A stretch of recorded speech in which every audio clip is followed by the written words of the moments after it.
Does your child have an IEP? Then you've come to the right place. If your school is saying your child no longer needs an IEP, they're just doing so well, or they no longer qualify, then you need to know your rights. Why? Because your team is saying that your child no longer needs special education services. Oh my goodness. Take a deep breath. I'm going to walk you through it. That's why inside this video, I'm taking you behind the scenes of exit IEPs so you know what your team is talking about, what they must do, and most importantly, step by step, how to advocate like a pro. Hey, what's up? I'm April Rarig, your special education advocate and school psych to make IEPs and 504 plans so much easier. If you're new here, go ahead and click on that subscribe button to get more videos like this in your inbox, and check us out on Instagram at Rise Ed Advocacy. Here's what you need to know about IEP meetings. Individual education plans, sometimes known as programs, are regulated under IDEA law. When you go to an IEP meeting, you're going to be looking around at the room and everybody else knows what's going on except for you. Oh my goodness. It's so frustrating, right? The problem with special education is everybody else on the team has that paperwork except for you. And that's exactly why we're going to change things right now. Make sure to keep watching this video until the very end, where I'm going to give you all of my tools and resources. Before we dive in and talk about exit IEPs, I first want you to check out my entire playlist about IDEA law that spells out all your special education rights so you know what your team is talking about and how to advocate at the table. Grab that link in the description box below. So your team wants to exit your child. What is this going to look like? When I was a school psych, here's the things that I heard all the time. Oh my gosh, your child is doing so well. Oh, they no longer need an IEP. Oh, they met their speech goals. We're just going to take them out. Or, oh, they're going to be transitioning to middle school. Yeah, they don't need an IEP. Or, oh my goodness, they have the most amazing grades. We've reassessed them and they no longer qualify. Or your team could say something like this. Yeah, I was talking with all the teachers and we just don't think your child is gonna need it anymore. So we really wanna take them out of special education because you know what, it's just really gonna impair them and it's just not good for them to stay in. Yep, that is simply not true under IDEA law. Every single one of those statements that I said, I've heard 1,000 times as a school psychologist and an advocate and even as a teacher. And here's what your school is really saying, that they want to remove your child from special education and they want to remove all the protections that are awarded to them when they're eligible. Take a deep breath. I'm going to show you exactly what to do. So let me ask you something. Have you been in an IEP and your team is talking about FAPE, talking about LRE? They're mentioning all these acronyms. But let me ask you something else. Pro tip. Has your team really explained what those terms really mean and laid out the definition? That's exactly why I want you to get my 6 pillars of IDEA law free guide that lays out those definitions so you know what your team is really saying and what to expect for your child's next IEP. Grab that link in the description box below. So now you know those key phrases of what an IEP exit really means and what to watch out for. Let's talk about what we're really saying. So when your child exits special education, that means their IEP is going to end completely. What am I saying? I'm saying that they're not going to be getting specialized academic instruction. They're not going to be getting IEP goals. They're not going to be getting IEP accommodations or modifications, and they're not going to be getting specially designed instruction, meaning placements or supports or services or related services based on their unique learning needs. What am I not talking about with an IEP exit? I'm not talking about when your team reduces services. I'm not talking about if your child is moving to a new school. And I'm not talking about if your child graduates with a high school diploma, a certificate of completion, or ages out of special education based on your state rules. None of those are what's called an exit IEP. When your child graduates, they're going to be getting what's called a summary of performance or a final IEP, but this is not actually an exit for special education services. Here's what your school is not going to tell you. If your child exits from special education, that means that you can't just say, oh, I've changed my mind. We're going to have a quick IEP and they're going to get back in. Nope. Once your child exits from special education, you got to go through the whole testing process again. So you got to reach out to someone like me, the school psychologist, and go through all that testing to determine if your child qualifies, if they need specialized academic instruction, and if they meet at least 1 out of 13 eligibility criteria. Here's something else the school is not going to tell you. As parents, you do have the right to revoke special education services. What am I saying? I'm saying that at any time you can put into writing that I would no longer like special education services for your child. That is a true exit other than graduating or getting reassessed and your child no longer qualifies. More about this in just a minute. Let's talk about IEP truths. Under IDEA law, your school has to prove that your child no longer needs an IEP, not you.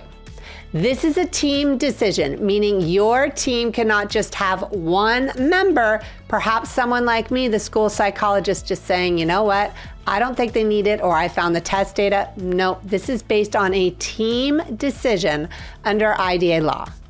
What does this mean?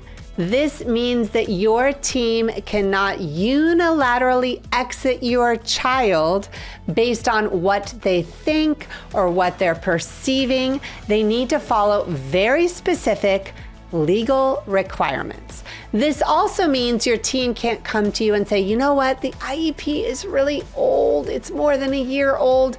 Yeah, we're going to have to exit your child. Or if you move to a new school district and the IEP is a couple years old, yep, that is not actually an IEP exit. That IEP is still active until they reassess and find your child not eligible and follow all the legal steps I'm going to tell you right now. What am I saying? I'm saying your school needs to prove that your child is no longer eligible in at least 1 out of 13 eligibility criteria, and your child no longer needs special education services in order to access the core curriculum. Just because your child has good grades, is meeting their goals, or is making great progress with their behavior, that's not a reason to fully exit your child from special education just based on those things. It's based on, does your child qualify? Have they been reevaluated? And would they continue to benefit from special education services based on their needs? The other thing your school must do is convene a new IEP and put into writing that your child is no longer eligible for special education services. This is called a change of placement, folks.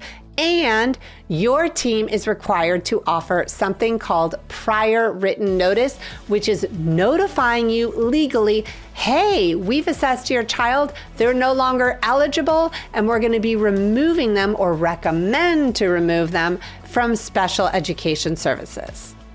This is exactly why I want you to check out my next prior written notice guide that gets into the 7 parts that your school must spell out in prior written notice. So if they inform you and do the evaluation, we're going to talk about this in a minute, and say your child no longer qualifies, and we're giving you notice saying why they're no longer eligible for special education, you know the 7 parts of prior written notice that your school needs to notify with you and why. Grab that link in the description box below. So now you know what an IEP exit means and that burden of proof. Let's dig deeper into your IEP rights. So your school must conduct a reevaluation before they can talk about exiting your child. What does this mean? This means that your team must offer a comprehensive reassessment with full standardized testing in all of your child's unique learning needs and in all the service areas if they're talking about a full exit. Even if your team is talking about, oh, we don't think they need speech anymore. Yep, they got to do formal testing before they can request for a testing exit. So what am I saying? I'm saying that there needs to be standardized measures. It must be a full assessment, not what's called a record review or a partial assessment with someone like me, the school psychologist, not doing all the testing. Yep, if they're talking about an exit, you need to do all the testing. This also means that your team can't come back and say, you know what? Oh my gosh, there was just like one little area, but because of that one score, they no longer qualify. Yep, under IDEA law, your team must look at a variety of sources by a variety of assessors. And that's exactly why I want you to check out my full video on IEP assessments, where I dig deep into special education assessments so you know all the parts that you need to look for, because your team is going to be talking about a reevaluation, sometimes known as a early triennial, and you want to know how to read that report like a pro. Grab that link in the description box below. So let's say your team does the assessment and your child no longer qualifies and they have the IEP and the prior written notice. Take a deep breath. I'm going to walk you through it.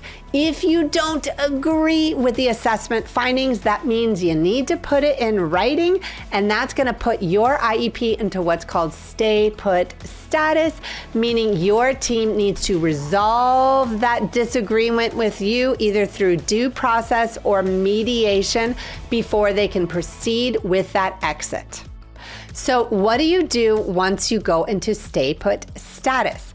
Here's the deal. If your team didn't redo the testing, a reevaluation, or an early triennial, then you have the right to request for a reevaluation. And if they did the testing and you don't agree, you need to put your disagreement in writing. This way you can ask for what's called an independent educational evaluation, also known as an IEE. So what am I saying? I'm saying that regardless of whether or not your school did the assessment, you always have options and you always have choices under IDEA law. And that's exactly why I created the additional testing template. Inside my digital guide, it walks you through how to ask for a reevaluation, how to ask for an IEE, spelling out exactly what you want the team to test for and the scope and sequence of the special education assessment. I used it all the time as a special education advocate and even as a school psych, and I'm telling you, it makes such a difference to contest an evaluation or get a new one. Grab that link in the description box below. So now that you know all of this, what do you do if your child is losing services or if everything feels wrong? Know this: you have rights, you have procedural safeguards, and you always have choices when it comes to special education and related services. And that's exactly why I want you to check out my one-day IEP workshops.